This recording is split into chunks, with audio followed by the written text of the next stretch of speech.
अगर आप भी लेना चाहते हैं देश दुनिया की तमाम जानकारी तो आज ही सब्सक्राइब करें हमारे चैनल को।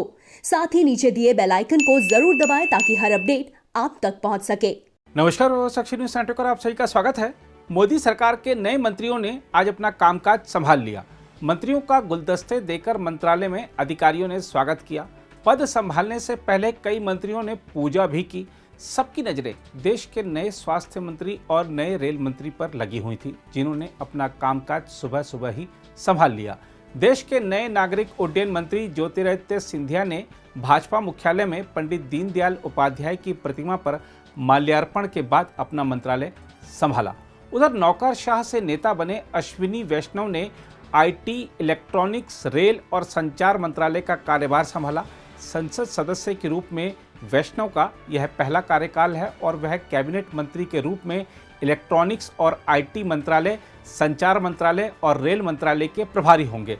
वैष्णव ने कार्यभार ग्रहण करने के बाद पत्रकारों से कहा, मैं माननीय प्रधानमंत्री जी को धन्यवाद देता हूं कि उन्होंने मुझे देश की सेवा करने का महान अवसर दिया। मैं सबसे पहले प्रधानमंत्री जी को धन्यवाद देता हूं कि इतनी बड़ी जिम्मेदारी दी है। रेलवे प्रधानमंत्री जी के बहुत ही उनके विजन में बहुत बड़ा हिस्सा है और प्रधानमंत्री जी का विजन रेलवे के लिए जैसे जन जन तक ट्रांसफॉर्म हो लोगों की लाइफ, एक आम आदमी, एक गरीब, एक वंचित, एक किसान, पिछड़े से पिछड़े व्यक्ति को भी रेलवे के बेनिफिट मिले, ऐसा उनका बड़ा विजन है। तो इस विजन के लिए मैं काम करूंगा और प्रधानमंत्री जी के विजन को इम्प्लीमेंट करने के लिए मेहनत करूंगा। दूसरी ओर मनसुख मंडाविया ने भी केंद्रीय स्वास्थ्य एवं परिवार कल्याण मंत्रालय तथा रसायन एवं उर्वरक मंत्रालय का कार्यभार संभाल लिया।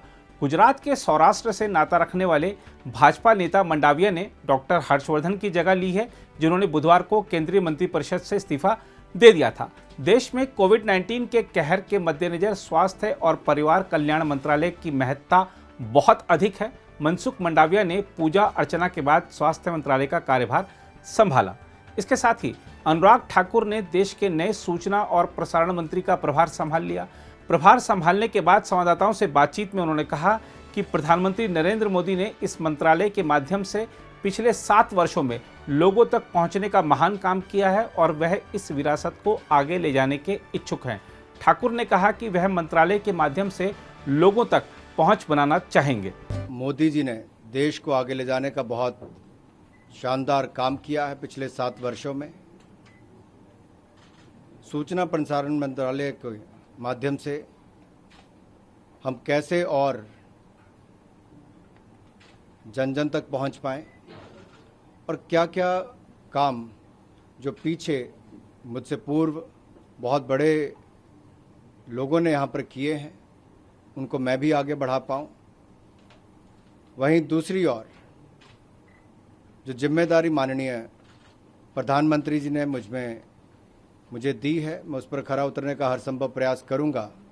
जो विश्वास व्यक्त किया है उस पर खरा उतरने का प्रयास करूंगा और आशा करता हूं कि आप सबके सहयोग से इस जिम्मेदारी का निर्वहन ठीक ढंग से कर पाऊंगा। इसके साथ ही जनता दल यूनाइटेड के राष्ट्रीय अध्यक्ष रामचंद्र प्रसाद सिंह ने देश के नए इस्पात मंत्री का पदभार संभाल लिया। उन्होंने धर्मेंद्र प्रधान की जगह ली है, जिन्हें मोदी सरकार के नवीनतम कैबिनेट फेरबदल में शिक्षा मंत्रालय के साथ कौशल विकास और उद्यमिता मंत्रालय की जिम्मेदारी सौंपी गई है। आरसीपी सिंह राज्यसभा में बिहार का प्रतिनिधित्व करते हैं। वह 1984 बैच के सेवानिवृत्त आईएएस अधिकारी हैं और उन्होंने विभिन्न पदों पर रहकर 25 वर्षों से अधिक समय तक सेवा की है।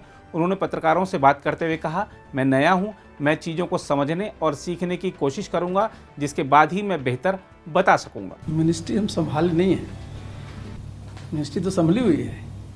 हम आज यहाँ भला दिन आए हैं और ये हमारे लिए बहुत ही अच्छा अवसर है, बहुत सुखद अवसर है और निश्चित रूप से हमारे जितने यहाँ भी देख रहे हैं सब पदाधिकारी बैठे हुए हैं और इस बात तो आप जानते ही हैं, तो मैं कुछ जानता नहीं। पहले मैं यहाँ आया, सब चीज़ों का अध्ययन करूँगा, चीज़ों को समझूंगा, तब फिर उस पर कुछ आपके सामने बात रख पाएंगे। इसके साथ ही किरेन रिजिजू ने विधि और न्याय मंत्रालय का कार्यभार संभाला। रिजिजू प्रधानमंत्री नरेंद्र मोदी की सरकार में पूर्वोत्तर का एक प्रमुख चेहरा हैं। उन्हें बुधवार को केंद्रीय मंत्रिपरिषद में किए गए बड़े फेरबदल और विस्तार में केंद्रीय मंत्री के रूप में पदोन्नत किया गया था। रिजिजू रविशंकर प्रसाद की जगह ले रहे हैं, जिन्होंने विधि और न्याय मंत्री के पद से बुधवार को इस्तीफा दे दिया था। कानून मंत्रालय पर अपने कानून अधिकारियों के माध्यम से विभिन्न अदालतों में सरकार का बचाव करने की जिम्मेदारी होती है और वह अन्य मंत्रालयों की विधेयकों तथा प्रमुख दस्तावेजों का मसौदा तैयार करने में मदद करता है। मंत्रालय उच्चतम न्यायालय और उच्च न्यायालय के न्यायाधीशों के स्थानांतरण, नियुक्ति और पदोन्नति में भी भूमिका निभाता है। उधर डॉक्टर जितेंद्र सिंह ने विज्ञान और प्रौद्योगिकी मंत्रालय का कार्यभार संभाला। केंद्रीय मंत्रिपरिषद में किए गए बड़े फेरबदल और विस्तार में उन्हें विज्ञान एवं प्रौद्योगिकी मंत्रालय और पृथ्वी विज्ञान मंत्रालय का स्वतंत्र प्रभार सौंपा गया है। पृथ्वी विज्ञान मंत्रालय का कार्यभार भी उन्होंने संभाला। दोनों ही मंत्रालय डॉक्टर जितेंद्र सिंह के लिए नए नहीं हैं। 2014 में प्रधानमंत्री नरेंद्र मोदी की सरकार में उन्होंने थोड़े समय के लिए इन दोनों मंत्रालय का भी काम संभाला था। जितेंद्र सिंह प्रधानमंत्री कार्यालय में परमाणु ऊर्जा और अंतरिक्ष विभाग के संवेदनशील विभाग का प्रभार भी संभालते हैं। वह राज्य मंत्री हैं। वह कार्मिक, लोक शिकायत और पेंशन मंत्रालय में राज्य मंत्री भी हैं। इसके अलावा गुजरात भाजपा के वरिष्ठ नेता पुरुषोत्तम रूपाला, जिन्हें कैबिनेट मंत्री के रूप में पदोन्नत किया गया है, उन्होंने मत्स्य पालन, पशुपालन और डेयरी मंत्री के रूप में कार्यभार संभाला।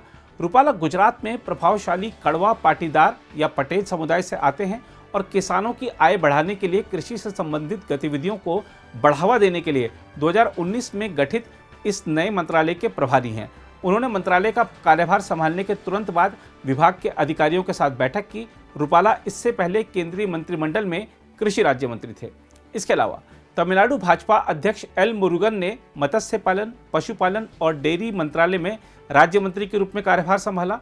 केंद्रीय अल्पसंख्यक कार्य राज्य मंत्री जॉन बारला ने भी पदभार ग्रहण किया। अल्पसंख्यक कार्य मंत्री मुख्तार अब्बास नकवी ने सीजीओ कॉम्प्लेक्स स्थित अंत्योदय भवन में बारला का स्वागत किया। इसके अलावा पहली बार लोकसभा सदस्य बने मुंजापारा महेंद्र भाई ने महिला एवं बाल विकास राज्य मंत्री का प्रभार संभाला। महेंद्र भाई जाने माने हृदय रोग विशेषज्ञ हैं और गुजरात में मेडिसिन के प्राध्यापक रहे हैं। उनके सामने देश में महिलाओं और बच्चों में कुपोषण की समस्या का मुद्दा एक बड़ी चुनौतियों में से एक है। इसके अलावा डॉक्टर वीरेंद्र कुमार ने सामाजिक न्याय एवं अधिकारिता मंत्री के तौर पर और सुभाष सरकार ने शिक्षा राज्य मंत्री के रूप में अपना कार्यभार संभाला। सुभाष सरकार पश्चिम बंगाल में भाजपा के एक अनुभवी नेता हैं और बांकुड़ा से सांसद हैं। श्रम मंत्री भूपेंद्र यादव ने भी दोपहर में अपना कामकाज संभाल लिया।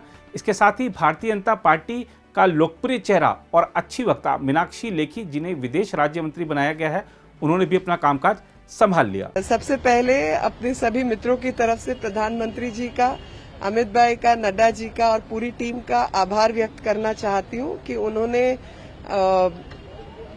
मेरिटोक्रेसी को और मेहनत को तवज्जो देकर सबको स्थान दिया और पूरे भारत को जो है एक केवल नक्शे पर नहीं बल्कि मंत्रालयों में भी उतारा है। और ऐसे में महिलाओं को बड़ी जिम्मेदारी दी है, वो भी प्रधानमंत्री जी की एक बहुत दूर की सोच है, क्योंकि लोग अब तक महिला सशक्तिकरण की बात करते रहे, लेकिन सशक्त महिलाओं के द्वारा देश का नेतृत्व हो, ऐसा प्रधानमंत्री जी ने करके दिखाया है। उनको अधिक जिम्मेदारी देने से उन्होंने ये विश्वास पैदा किया है।